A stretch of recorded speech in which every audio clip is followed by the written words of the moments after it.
Good morning student. আজি আমি ত্ৰিকোণমিতিৰ কিছুমান বিশেষ কোণৰ অনুপাতৰ বিষয়ে শিকিম।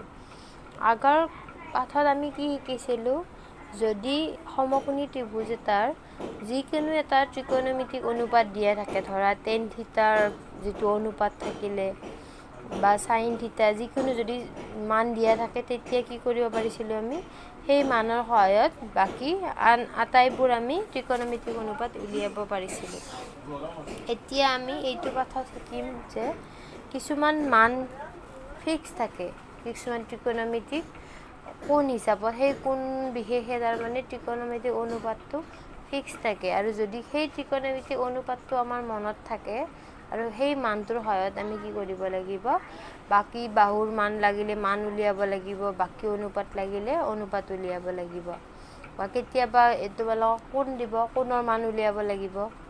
গতিকে ত্ৰিকোণমিতিৰ এইটো যিটো ছেকেণ্ড পাৰ্টটো 8.2 লেচনটো, এই লেচনটো আমাৰ কাৰণে বহুত দৰকাৰী।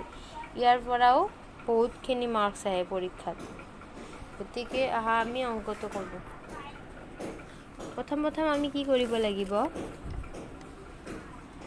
আমি এনেকৈ টেবুল এখন বনাই ল'ব লাগিব।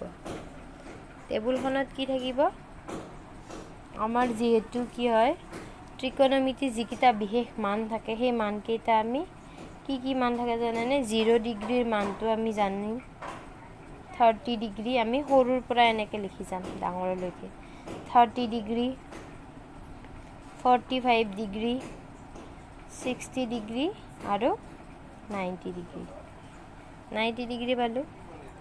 এতিয়া আমি কি আমি লাগিব কোণ, কি অনুপাত পাইছিলোঁ আমি? ত্ৰিকোণমিতিক অনুপাত, সাইনৰ এটা থাকে ত্ৰিকোণমিতিক অনুপাত, কচৰ থাকে, তাৰপিছত টেন থাকে।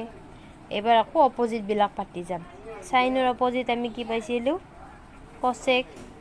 কচৰ অপজিট কি পাইছিলোঁ? চেক। ঠিক তেনেদৰে টেনৰ অপজিট কি হ'ব? কট। গতিকে আমাক এই 6টা ত্ৰিকোণমিতিক অনুপাত লাগিব, মানে 0 ডিগ্ৰীৰ কাৰণে আমি 6টা ত্ৰিকোণমিতিক অনুপাত পাম, 30 ডিগ্ৰী কোণৰ কাৰণে পাম, 45 ডিগ্ৰী কোণৰ কাৰণে ত্ৰিকোণমিতিক অনুপাত পাম। এনেকৈ কিমান থাকিব চোৱা, এনেকৈ তোমাৰ 6টা আৰু এনেকৈ 5টা, মুঠৰ ওপৰত আমাৰ 30টা মান আমাৰ মনত ৰাখিব লাগিব। গতিকে এই 30টা মান আমি ইমান মনত ৰখা সহজ নহয়, গতিকে আমি কিছুমান ট্ৰিক বা পদ্ধতি মানে মনত ৰাখিব লাগিব যাতে আমাৰ মনত থাকে।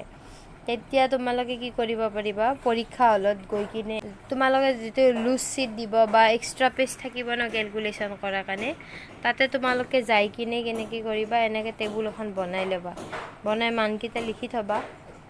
তেতিয়া তোমালোকৰ পটককৈ মানকেইটা লৈ অংকটো কৰিব পাৰিব, বা মনততো থাকিব পাৰে কিছুমানৰ, কিন্তু সকলোতো একে নহয় ন, কিছুমানৰতো মনত নাথাকিব পাৰে। এতিয়া কি কৰিম চোৱা, 0 ডিগ্ৰীৰ পৰা আমি 0 degree, 30 degree, 45 degree, 60 degree, 90 degree এনেকৈ লিখি ল'লোঁ। এতিয়া আমি একোটা মান দি যাওঁ। 0 ডিগ্ৰীৰ পৰা ষ্টাৰ্ট কৰোঁ, 0, বাকীকেইটা 1 2 3 4লৈকে লিখি যাওঁ। 1 2 3 4, 1 2 3 4লৈকে লিখি ল'লোঁ। এতিয়া ইয়াৰে গোটেইকেইটা হাইচ ইয়াতে 4 আছে, 4ৰে গোটেইকেইটাক আমি ডিভাইড কৰি যাওঁ, গোটেইকেইটাক 4ৰে ডিভাইড কৰোঁ, 4ৰে ডিভাইড কৰি গৈছোঁ। এতিয়া কি কৰিম, গোটেইকেইটাৰ ওপৰত ৰুট অভাৰ দিম, ৰুট অভাৰ দি গৈছোঁ, মনত থাকিল। কি কৰিম আমি, প্ৰথমতে 0ৰ পৰা ষ্টাৰ্ট কৰি ইয়াতে লিখি যাম, 0 degree, 30 degree, 45 degree, 60 degree, 90 degree. Next কি কৰিম, 0 যিহেতু এটা ফাৰ্ষ্ট আছে, 0ৰ পৰা ষ্টাৰ্ট কৰোঁ, 0 1 2 3 4 লিখি গ'লোঁ।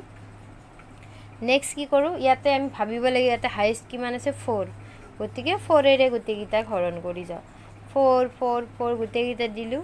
এতিয়া গোটেইকেইটাৰে ৰুট অভাৰ উলিয়াম, এনেকৈ গোটেইকেইটা দিছোঁ ৰুট অভাৰ। এতিয়া আমি ইহঁতৰ ৰুট অভাৰৰ মান উলিয়াই যাম। এতিয়া চাবা, 0 ৰুট অভাৰ কি হ'ব, 0 হ'ব।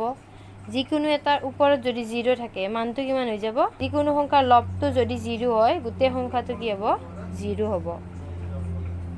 ইয়াতে চোৱা 1 আছে, 1ৰ যদি বৰ্গমূল্য কিমান হ'ব 1, এনেকৈ 4 √4, √4ৰ মান কিমান হয় 4ৰ বৰ্গমূল 2। এবাৰ এইটো চোৱা, এইটো আমি কাটি দিওঁ, 2ৰে এইটো একবাৰ যাব, এইটো দুবাৰ যাব, তো কিমান থাকিব 1ৰ বৰ্গমূল 1 আৰু 2ৰ বৰ্গমূল ওলাবনে নোলায়, গতিকে কেনেকৈ ৰাখিম এনেকৈ ৰাখিলোঁ। এবাৰ এইটো চোৱা 3 √3, 3 বৰ্গমূল ওলাবনে নোলায়, গতিকে তাক √3 কৰি থৈ দিওঁ। 4 থাকিল, 4ৰ বৰ্গমূল ওলাবনে ওলাব, 2 হ'ব। এইবাৰ এইটো চোৱা, ইয়াতে চোৱা, ইয়াতেও 4, ইয়াতে 4, 4 4 কাটি গ'ল, কিমান থাকিল 1, 1ৰ বৰ্গমূল কিমান হ'ব 1 হ'ব। তো একেখিনি বস্তু চাইনৰ যিখিনি মান পাওঁ কছৰ অপজিট হয় মানবিলাক, ইয়াৰ পৰা ষ্টাৰ্ট কৰি লিখি যোৱা, এনেকৈ লিখি যাবা। ইয়াতে লাষ্টত 1 আছিল, তাৰমানে ইয়াৰে ফাৰ্ষ্টত 1 হ'ব, ইয়াৰে এইটো মান ইয়াতে আহিব √3/2, মানে ইয়াখনৰে উল্টাকৈ পাতোঁ ইয়াতে, এনেকৈ উল্টাকৈ আহোঁতে আহোঁতে এইটো মান পৰিল, এইটো মাজত পৰিল, ই মাজতে থাকি গ'ল। এবাৰ আৰু এনেকৈ আহি আছোঁ, এইবাৰ কিমান হ'ব এইটো হাফটো ইয়াতে আহিব, আৰু ইয়াতে কিমান থাকিব 0 পালোঁ আমি সাইন থিটা আৰু কছ থিটাৰ মান। এইবাৰ আহিল টেন থিটা, টেন থিটাৰ মান আমি কেনেকৈ পাওঁ জানানে, সাইন থিটা বাই কছ থিটা মানেই টেন থিটা হয়। কিয় হয় সেইটো পিছত ক'ম, আমি এতিয়ালৈকে মনত ৰাখিম টেন থিটা মানে কেনেকৈ লিখিম। এইটো চোৱা, টেন থিটা মানে কি হয় সদায় মনত ৰাখিবা, টেন থিটা মানে সাইন থিটা বাই কছ থিটা। কিয় হয় তোমালোকক এটা মই ইয়াৰে এক্সাম্পল দেখাই দিওঁ। ইয়াৰে এইটো মান লওঁ দিয়া, এইটো লওঁ, ইয়াৰে এইটো মান কিমান আছে, সাইন 30 ডিগ্ৰী মান কিমান আছে হাফ, সাইন 30 ডিগ্ৰী মান কিমান আছে হাফ, আৰু কছ 30 ডিগ্ৰী মান কিমান আছে √3/2। এতিয়া চোৱা, এনেকৈও কৰিব পাৰোঁ, এনেকৈ 2 কাটি দিলেও কিমান পাম 1/√3। তোমালোক আৰু অকণমান বহলকৈ দেখাই দিওঁ, 1/2 পালোঁ, আৰু এইটো পূৰণ চিন হোৱাৰ লগত উল্টা হৈ যাব, 2 ওপৰত যাব, 3 তলত আহিব। এতিয়া চা 2 কাটি গ'ল, কিমান পাম 1/√3। তাৰমানে বুজি পালানে, টেন থিটা মানে সাইন থিটা বাই কছ থিটা, তাৰমানে টেন থিটাৰ মান 1/√3। মই কিমান কৈছোঁ 1/√3। এবাৰ ইয়াতে টেবুলত চোৱা, এতিয়া চোৱা সাইন থিটা মানে টেন থিটা মানে কি কৈছোঁ, টেন থিটা মানে কি হ'ব সাইন থিটা বাই কছ থিটা। ইয়াতে ওপৰত কি থাকিব 0, তলত 1, তাৰমানে ওপৰত যদি লবটো 0 হয় মানটো 0 হ'ব। এইটো চোৱা 2 কাটি যাব, কিমান থাকিব 1/√3। এইটো চোৱা 1/√2 আছে আৰু 1/√2 আছে, 1/√2 কাটি যাব, যাই মানটো কিমান হ'ব 1 হ'ব। ঠিক তেনেদৰে এইটো চোৱা, ইয়াৰেও 2 আৰু এইটো 2 কাটি যাব, কিমান থাকিব √3/1, √3/1 মানে কি √3। আৰু এইবাৰ এইটো চোৱা, ওপৰত 1 থাকিল, তলত 0 থাকিব, তাৰমানে যিকোনো সংখ্যাৰ যদি হৰটো 0 হয় মানটো কি হয় ইনফিনিটি বুলি কয়, বা কি বুলি ক'ব পাৰোঁ সংজ্ঞাবদ্ধ নহয়, এই মানটো আমি নাপাওঁ, সংজ্ঞাবদ্ধ নহয়।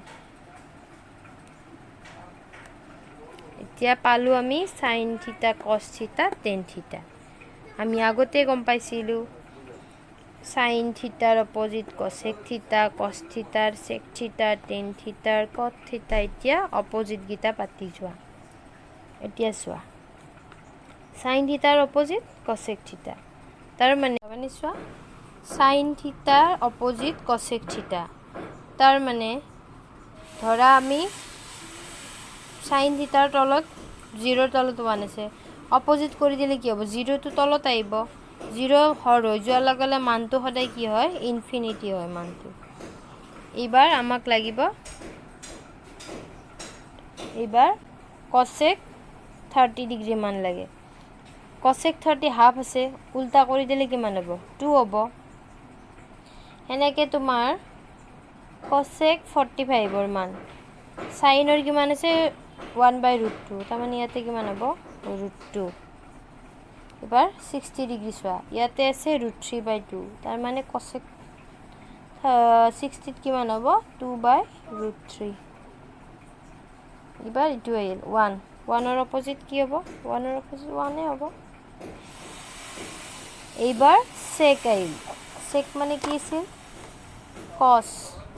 cos থিটাৰ অপজিট 1 আছে 1ৰ অপজিট 1 যেনেকৈ সাইনৰ টেবুলখন এনেকৈ উল্টাকৈ লিখিলে আমি কি পাইছিলোঁ কষ্টে পাইছিলোঁ ঠিক তেনেদৰে কচেকখনো অপজিটকৈ লিখিলে আমি কি পাম চেক পাম বা সেনেকৈ নকয় কস থিটাৰ অপজিট পাম গমেই পাবা মানটো যাই থৈ একে হ'ব এতিয়া চোৱা যদি কসৰ অপজিট হিচাপে লিখোঁ কিমান হ'ব 2/√3 এইটোৰ মান কিমান হ'ব 1/√2 আছে অনলি √2 হ'ব